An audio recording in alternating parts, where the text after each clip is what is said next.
Olá, muito boa tarde. A guerra na Ucrânia dura há um ano, tempo demais para qualquer conflito que está a destruir o país invadido e a fragilizar o invasor, com consequências imediatas e cada vez mais gravosas na comunidade internacional. A tragédia num ponto do globo que se liga a todo o mundo e que hoje queremos analisar com o professor universitário Mendo Castro Henriques. Cumprimento, muito boa tarde. Obrigado por estar connosco. Temos feito aqui consigo, agradeço-lhe essa disponibilidade, a análise a este conflito, a esta invasão. Corremos o risco de ir somando anos a esta guerra? Viva, Paulo.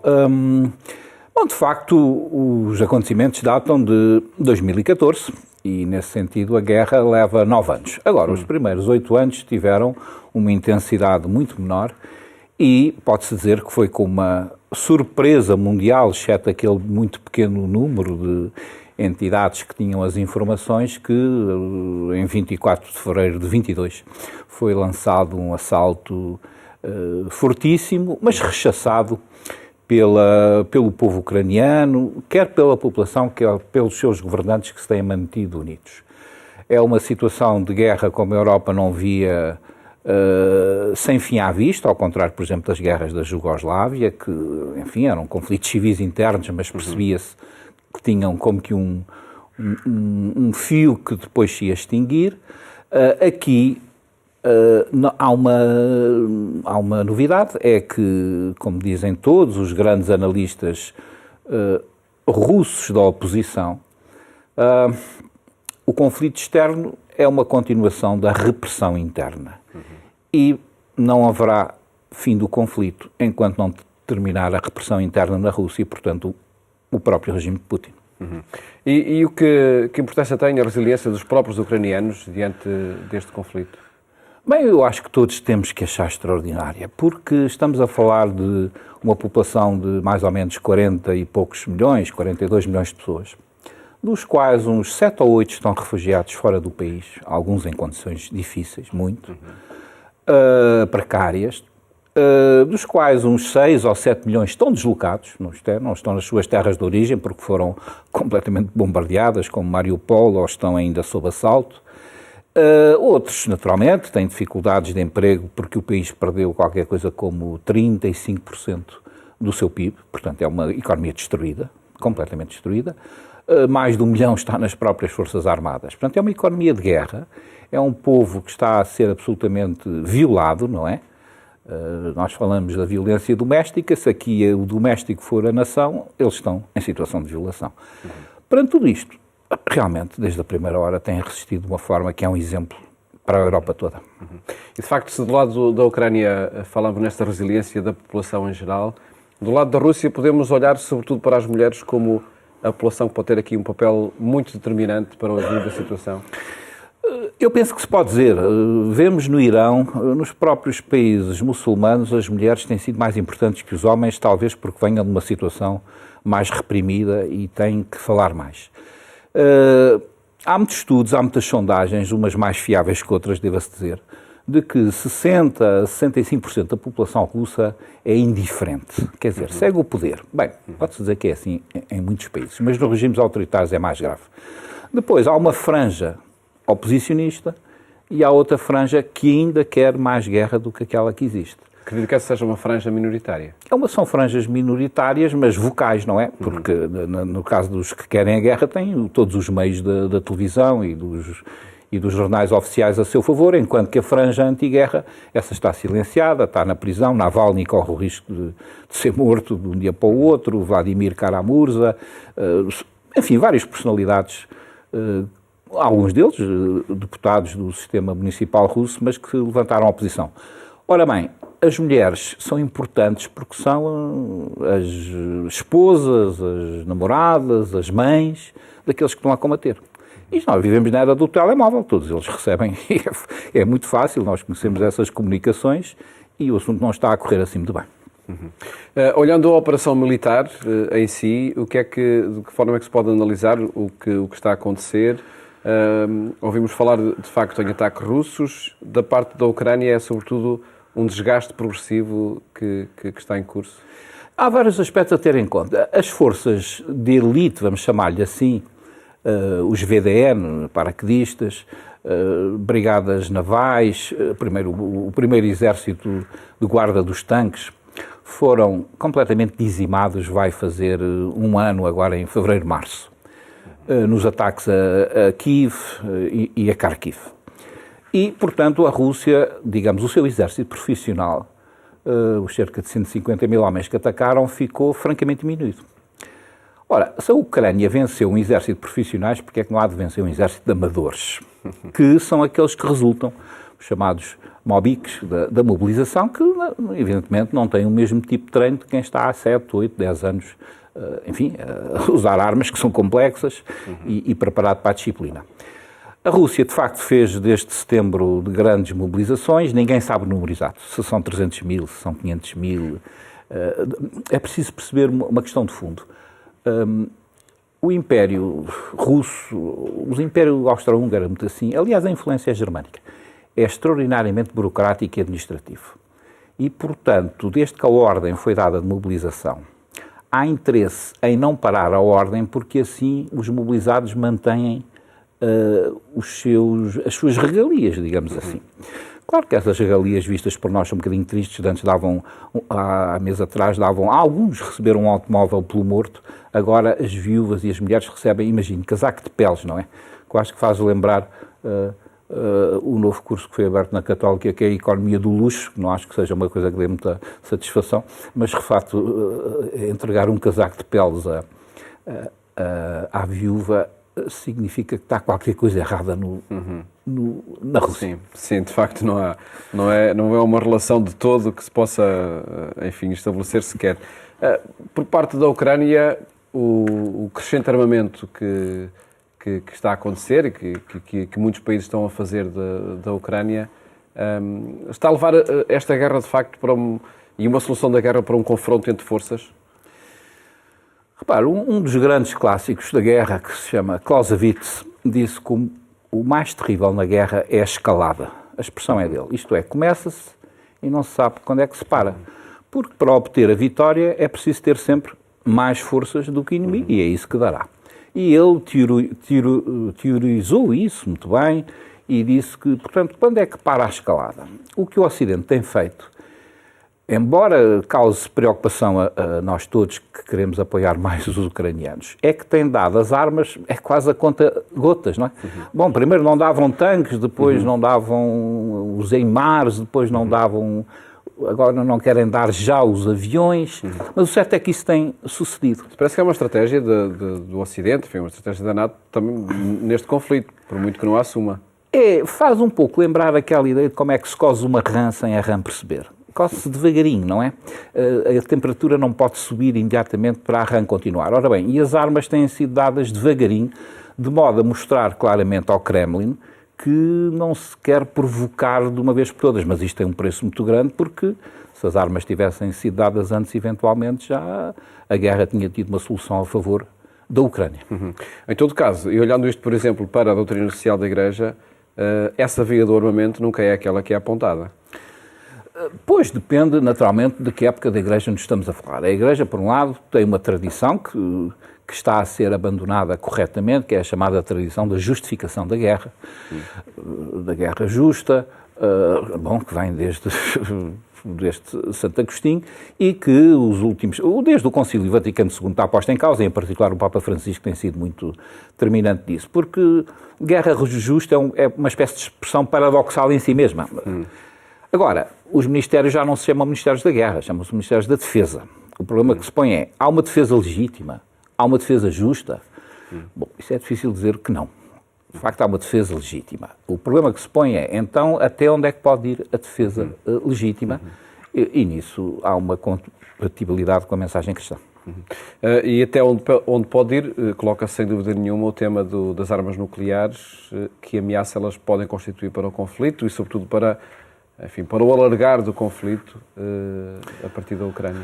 Sim, naturalmente, desde a primeira hora, sabendo que a Federação Russa é uma potência nuclear, eles fazem questão de brandir essa ameaça para dizer uma potência nuclear não pode ser derrotada, por exemplo. Bom, não é verdade. Os Estados Unidos eram uma potência nuclear e foram no Vietnã foram derrotados, no Afeganistão, num certo sentido, também foram derrotados, e a própria Rússia, que era uma potência nuclear, foi derrotada no Afeganistão. Portanto, as armas nucleares são uma categoria de armas à parte. Aliás, há muitos especialistas que dizem que não se deve chamar armas. Armas é o que nós usamos. Devem-se chamar meios de dissuasão, porque não é evidente que sejam usadas. Depois, há uma grande diferença entre armas nucleares estratégicas, digamos assim, e táticas. Eu creio que todos os indicadores mostram que o Kremlin está convencido que jamais usará armas nucleares estratégicas. Quer dizer, a Terceira Guerra Mundial nuclear não está nos planos do Kremlin. Os planos deles são sobreviver a todo o custo, com o poder e as riquezas que têm. Nada ganhariam, tudo perderiam com armamentos nucleares estratégicos, com todo o horror e terror que eles significam. Um caso diferente são as armas nucleares táticas, usadas, ou químicas também, usadas no teatro de operações. Isso não se pode pôr de parte porque, infelizmente, temos gente estranha nos comandos do poder e das forças de segurança, e a própria, digamos, disposição e saúde mental de Putin não parece que era a energia que ele tinha há um ano. Não tem a mesma energia, claramente. E outra coisa é alimentarmos a conversa da vitimização, que está muito na moda nos setores, que é o outro lado do bote expiatório. Eu sou a vítima, eu é que tenho a culpa, neste caso as armas nucleares são terríveis, portanto eu não quero ser vítima e, portanto, vamos fazer a paz de qualquer maneira. Isto não é verdade, quanto, digamos assim, porque já o Kremlin há um ano que diz que pode usar armas nucleares, cada vez mais vai brandindo a ameaça e cada vez menos tem forças. Em todo caso, essa paz justa que se pode desejar, ela é possível? Numa situação destas, de facto, de um conflito muito aberto e muito declarado? Eu creio que todas as pessoas que não sejam completamente facínoras, fanáticas, querem a paz. Mas, por exemplo, pode-se dizer que reina a paz em Mariupol, não é? Sem dúvida que reina a paz em Mariupol, a paz dos cemitérios, a paz, enfim, de uma guerra perdida, de uma batalha perdida injustamente. Não é essa a paz que queremos, claramente. E por isso é que há condições, devem-se exigir condições para uma paz justa, uma paz digna, e que neste caso é respeitar a Ucrânia, que foi respeitar a autonomia e a nação ucraniana. Sim, incluindo todos os territórios que foram contratados em 1991 com a Rússia e, portanto, os acordos são para ser respeitados. As consequências deste ano de guerra, nomeadamente para a Rússia, ela está também diante de um colapso económico, como já teve na sua história?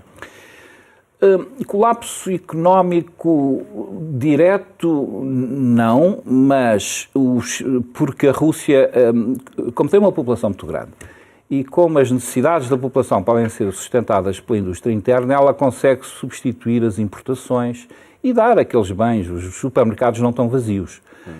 Os automóveis conseguem andar com peças importadas por circuitos terceiros, não é? Mas começa a haver falhas muito fortes. Começa a haver o caos. Começa a haver, sobretudo, despesas de guerra. Portugal, quando tinha a guerra colonial, cerca de 50% do orçamento era para armamento. O nível do russo, neste momento, está a caminho dos 40 e tal por cento das despesas do Estado são para armas, munições e armamento. E em janeiro passado saíram os números oficiais. E os números oficiais é que, digamos, só em janeiro, o déficit do orçamento russo foi de qualquer coisa como 40 milhões de euros. Isto pensando que no ano passado esse déficit tinha sido qualquer coisa como, sei lá, 1/20 disso. Portanto, se ao longo de vários meses eles continuarem a ter déficits desta ordem, isto é, quase 50% do orçamento está deficitário, bom, isso chama-se, tecnicamente, bancarrota se prolongar durante 3 ou 6 meses. Vamos ver agora os números de fevereiro, não é? Há ameaças, de facto, muito concretas que pairam sobre a Rússia e que pairam, nomeadamente, sobre Putin, diante deste escalar da guerra e o perdurar da guerra. Sim, repare, ele não alcançou nenhum dos seus objetivos. O delírio da desnazificação não faz sentido. O governo é o mesmo desde o primeiro e de nazi não tem nada. Há muitos mais nazis na Rússia do que na Ucrânia. A desmilitarização é ao contrário. Isto é, cada vez a Ucrânia está mais bem armada e com mais equipamentos e, pelo contrário, dizem os sites que se baseiam na verificação visual dos equipamentos. É impressionante. O site Oryx, por exemplo, faz as contas com câmaras e diz que cerca de 9.000 e tal, os números são impressionantes, e estão lá as fotografias, portanto não é uma questão de eu acho que 9.000 e tal veículos russos, blindados, tanques, isso, estão destruídos no solo. Do lado ucraniano, cerca de 1/3, 3.000 e poucos. E, portanto, certamente são ainda mais russos e também são mais ucranianos. Significa que, portanto, não há desmilitarização nenhuma. O Putin, portanto, que objetivo é que ele tem? Bom, é o que explica a atual situação militar. É tentar avançar um bocadinho mais naquelas 2 regiões do Donbass, onde ele desesperadamente põe aquelas forças, carne para canhão, menos material, mais homens, para ver se avança. Avança centenas de metros, 1 quilómetro. Em Bakhmut, por exemplo, estão há 5 meses a tentar conquistar uma cidade que é tipo mais pequena que Louros, não é? Portanto, ainda não conseguiram. E há espaços para grupos que sejam anti-Putin se irem afirmando? A Rússia não é um país ocidental. A oposição não tem as mesmas características. Há até oposições forjadas e falsas para dar um sentido de democraticidade. Mas a guerra faz surgir personalidades, faz surgir os senhores da guerra. Aqueles que se sentem bem na violência e no ataque. Prigozhin é um deles, tem-lhe dado uma importância absolutamente fora do comum, é um personagem um pouco louco do ponto de vista, é considerado estranho e louco do ponto de vista ocidental, mas para o sistema russo eles gostam desses exageros e por trás dele estão aqueles que querem incitar Putin a ser ainda mais duro.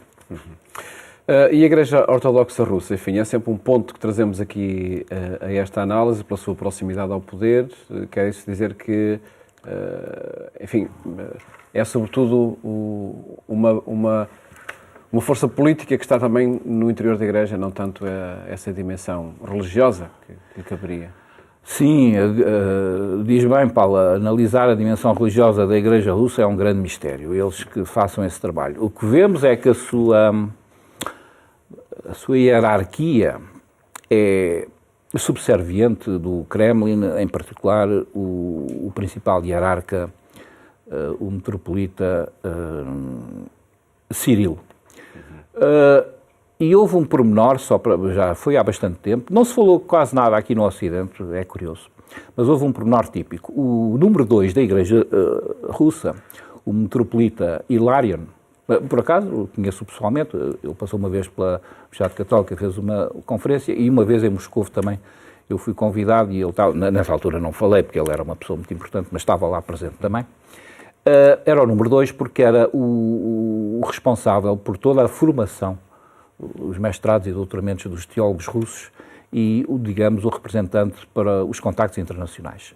Em junho foi banido de todos estes cargos e foi enviado para representante da Igreja Ortodoxa em Budapeste. Quer dizer, vá-se embora, desapareça. Porquê?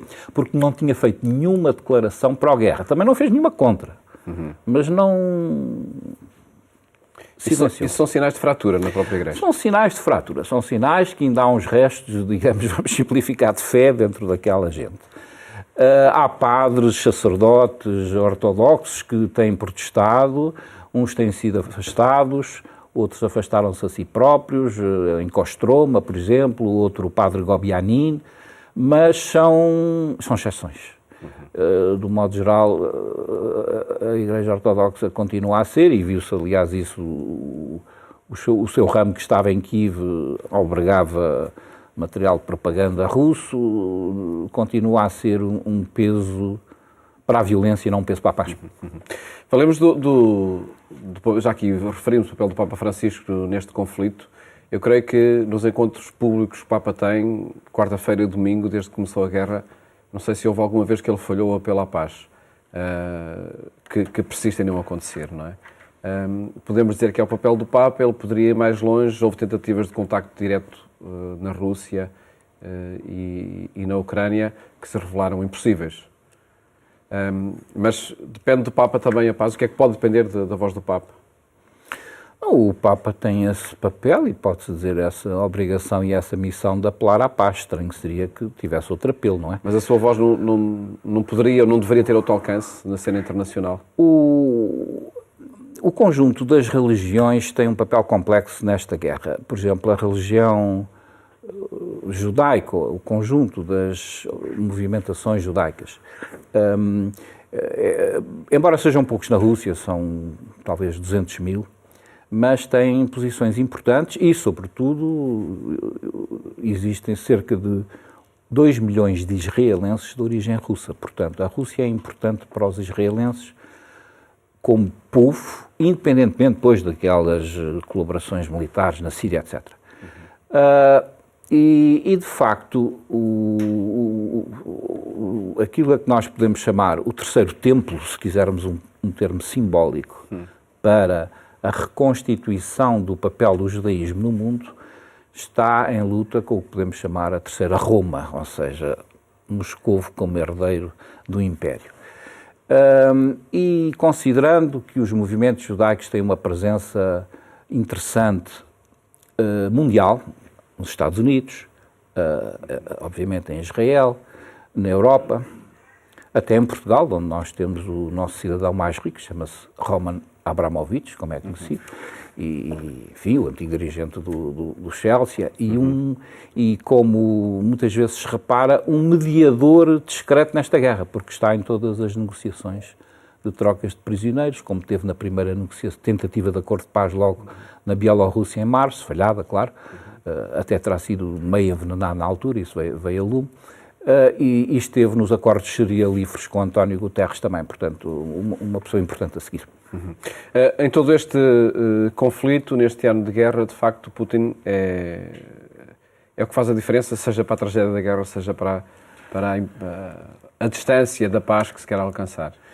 Completamente. Continua a fazer e a guerra não acabará enquanto Putin for o dirigente da Federação Russa. Vai fazer um ano que ele surpreendeu, ou melhor, criou uma manobra de surpresa no Kremlin. Todos se lembram da fase da confissão que ele obrigou o seu chefe do Conselho de Segurança, número 2, Nicolau Patrushev, aliás, pai do Ministro da Agricultura, Denis Patrushev, que pode ser um sucessor de Putin nestas coisas, não é? Porque pertence à nova geração.